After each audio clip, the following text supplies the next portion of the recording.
And that was way back when you were a senior in college. Correct. And you... First semester. Yeah, you went to interview our general manager, Gary Robinson, who was on the board of the communications department at John Carroll. Mm-hmm. And I was out giving school talks that afternoon, so I came in probably about 4 o'clock.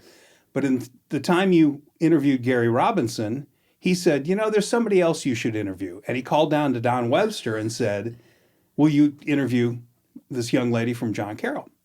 Well, let's stop there and go back to when I started at Channel 5, 1993. I'm with Don, working with him, putting his maps together during the day, and then he'd do the 5 and 6 o'clock show. Those were the good old days. Yeah, good old days, right? 3-hour dinner. We'll talk about that too. But, that's when I made my tape. Oh, yeah. The stories I've got. Yeah. So I'd always say to Don, I said, we should get an intern. Oh, I don't want an intern. They'll stumbling all over him. Crotchety guy. So Hollie has her interview with Gary Robinson, our general manager. Then she has an interview with Don Webster. And I walk into the office about 4 o'clock, and Don comes up to me, puts both hands on my shoulder and says, have we ever thought about having an intern? I said, why? Oh, this great young lady came in today. She's from John Carroll. Hollie's her name. I think we should have her as an intern.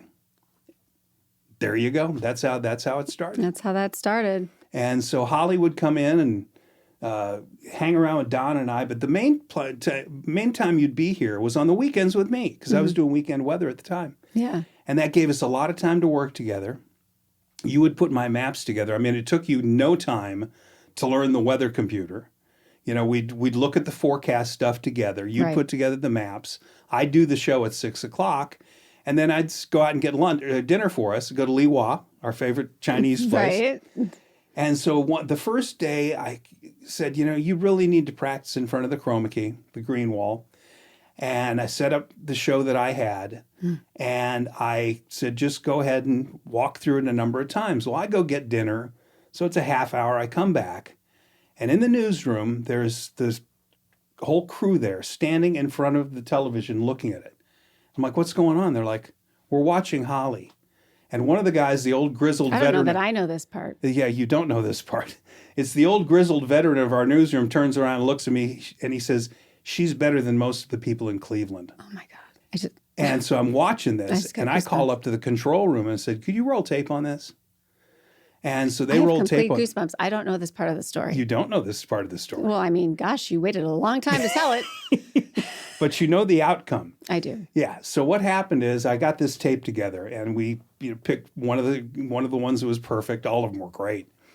And the next day that I was into the office was a Tuesday. And Jim LeMay was our news director. I remember Great him. News director, wonderful guy. He had a baseball bat. He had a baseball bat, yeah, all the time. And he was a character. Oh, the LeMay stories. We could go for hours. Yeah.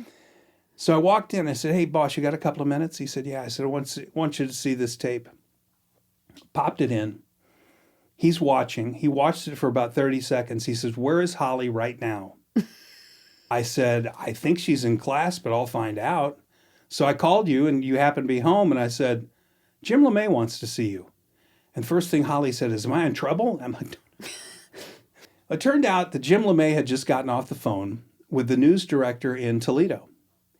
And this news director was asking around if anybody knew somebody because they had a weekend weather position open.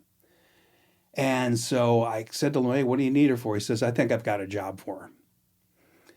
So I call you and tell you to come down here. And I don't know what happened behind closed doors, but I know he gave you kind of a what for of what's going to happen in this industry and how women are treated. Mm-hmm. Because you came out of that office nearly in tears. Mm-hmm. Is that true? Because he was kind of upfront and very, very forward about... It was at that moment that because I was only in communications at John Carroll, as you know. I think you know that. Yep. And it was in that defining moment that I said, I am going to become a meteorologist too.